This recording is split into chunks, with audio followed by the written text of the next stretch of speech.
Aurélien Lecoq, bonjour et bienvenue à vous. Député LFI NFP du Nord. Je vous ai vu secouer la tête là sur, on aura la réponse dans quelques heures, comme le disait Martin, parce qu'on parle peut-être d'un Premier ministre nommé d'ici la fin de la journée. Est-ce que François Bayrou ferait un bon Premier ministre selon vous ? Oui, je secouais légèrement la tête parce qu'effectivement c'est la question, et je le comprends bien, qui agite un peu toutes les rédactions en ce moment. Je suis pas persuadé que ce soit la question. Pas que les rédactions, la France aussi, il est temps quand évidemment. même. Je suis pas persuadé que ce soit vraiment la question à laquelle les Français attendent une réponse. Forcément, les Français attendent une réponse sur des sujets effectivement très concrets. La vraie question, c'est au-delà du nom de l'incarnation à Matignon, c'est pour faire quoi et avec qui. Donc François Bayrou ferait évidemment un excellent candidat à Matignon pour tout un tas de raisons, son expérience politique, sa capacité à parler aux uns et aux autres de tous bords, des prises de position qu'il a toujours eues de manière extrêmement ferme, y compris lorsque ça allait un peu à l'encontre de la famille politique à laquelle il appartenait à l'époque. J'ai souvenir que François Bayrou nous alertait déjà il y a presque 20 ans sur la dette en France. Bon, donc pour toutes ces raisons, il ferait évidemment un excellent candidat, comme d'autres aussi, comme d'autres noms qui ont pu être cités par votre reporter. Mais la question, c'est avec qui faire ce gouvernement ? Parce que si on continue à avoir une intransigeance de la part de la gauche, eh bien on donne les clés à Marine Le Pen et après on viendra se plaindre que c'est Marine Le Pen qui dicte le jeu à l'Assemblée. Mais si la gauche fait preuve d'une intransigeance et refuse toute discussion, tout compromis, eh bien donc ça rend évidemment le RN comme arbitre des élégances à l'Assemblée, et c'est eux qui en fait appuieront sur la gâchette à la prochaine censure.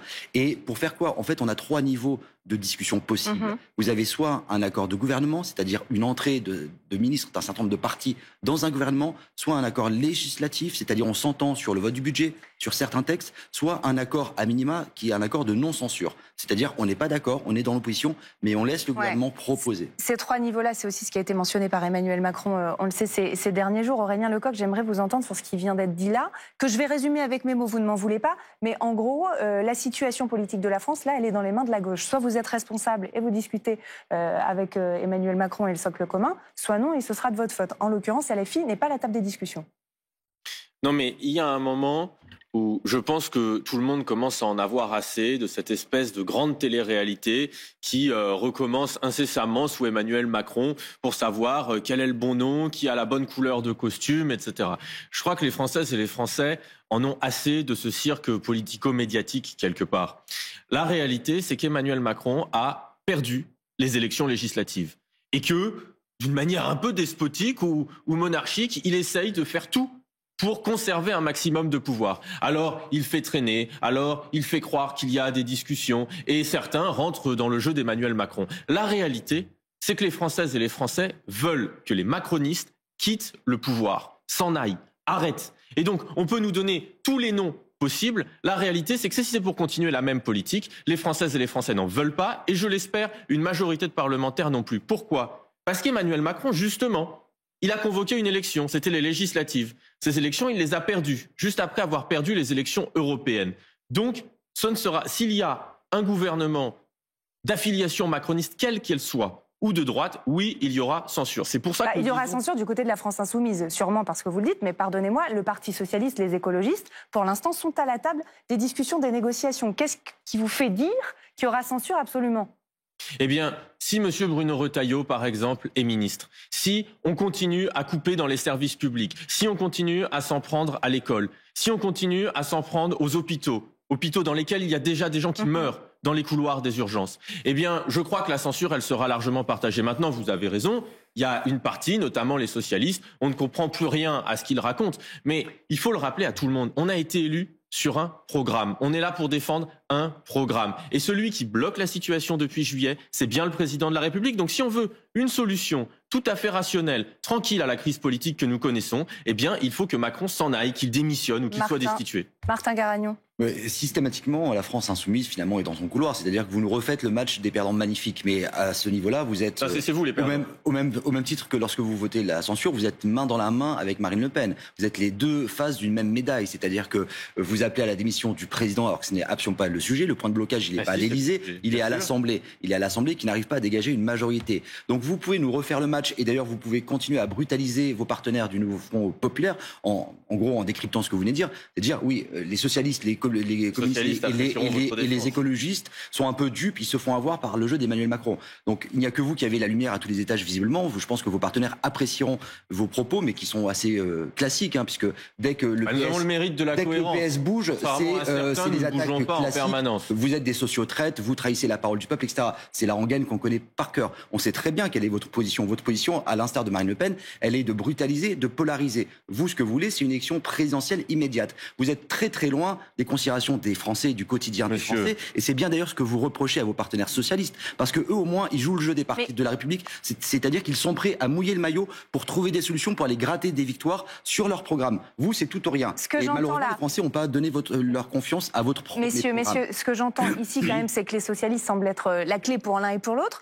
Comment vous attirez les socialistes ? On a vu Jean-Luc Mélenchon, il y a quelques heures, quelques jours, si je ne m'abuse, dans un tweet dire aux socialistes notamment, mais pas seulement, aussi aux écologistes et aux communistes, revenez à la maison. Et on voit Emmanuel Macron qui leur dit, restez à la table des négociations, c'est ça être responsable. C'est pas des mouches à miel. Oui, mais pardonnez-moi.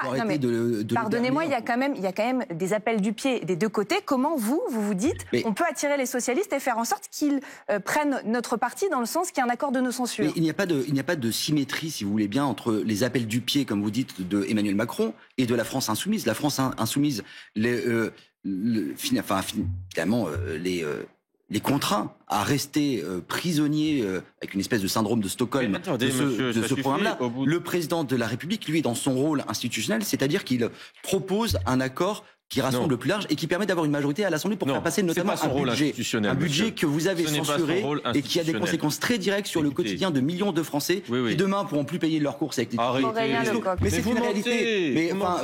Mais vous nous faites du misérabilisme en nous parlant de l'hôpital. Moi, je vous parle de conséquences très concrètes de ce que votre censure a entraîné sur le quotidien de millions de Français. Aurélien Lecoq, allez-y. Bon, alors, d'abord, je voudrais répondre sur ce que vous venez de dire là-dessus, parce que les macronistes, en ce moment, c'est toujours la même chose. C'est-à-dire qu'ils jouent les vampires sur les plateaux télé en essayant d'effrayer tout le monde, mais dès qu'on allume la lumière, on se rend compte qu'il n'y a rien. Donc, non, c'est faux, monsieur. Les Français ne vont rien payer de la censure. Pourquoi ? Vous prenez l'exemple des tickets restaurants. Les tickets restaurants, le problème peut être réglé demain si le Sénat met à l'ordre du jour une proposition de loi qui a déjà été votée par l'Assemblée nationale. Et pourquoi vous parlez de loi spéciale ? C'est pas ça dont je vous parle. Non, mais bon. Il y a une proposition, je vous posez une question précise, je vous réponds précisément. Vous dites, les Français ne pourront plus payer leurs courses avec les tickets restaurants. Une proposition de loi a été déjà adoptée par l'Assemblée nationale pour que ça puisse être le cas. Il suffit que le Sénat vote conforme d'ici la fin de l'année pour qu'il n'y ait pas de problème. Vous nous aviez fait les mêmes mensonges avec la question du barème de l'impôt sur le revenu. La démonstration a été faite, y compris par vos ministres, que la solution serait trouvée et que nous avions jusqu'à avril pour que pas un Français de plus ne paye d'impôts. Vous nous aviez dit que les retraités allaient perdre de l'argent s'il y avait la censure. La démonstration a désormais été faite que les retraites seront revalorisées sur l'inflation grâce à la censure le 1er janvier à hauteur de 2,2%. Je pourrais multiplier les exemples. Donc cela suffit. Ben oui, mais à chaque fois que vous multipliez les exemples, la réalité c'est que vous mentez et que ce sont des choses erronées. Je voudrais juste d'un mot répondre sur ce que vous avez dit avant sur la brutalisation. Non, monsieur. Celui qui brutalise nos institutions aujourd'hui, celui qui brutalise la démocratie, c'est le président de la République. Le président de la République n'est pas là, à aucun moment, ne doit trouver des compromis de gouvernement. Le président de la République, son rôle, c'est de respecter le résultat des élections démocratiques qu'il a lui-même convoquées. Il est garant de nos institutions. Lorsque le président de la République,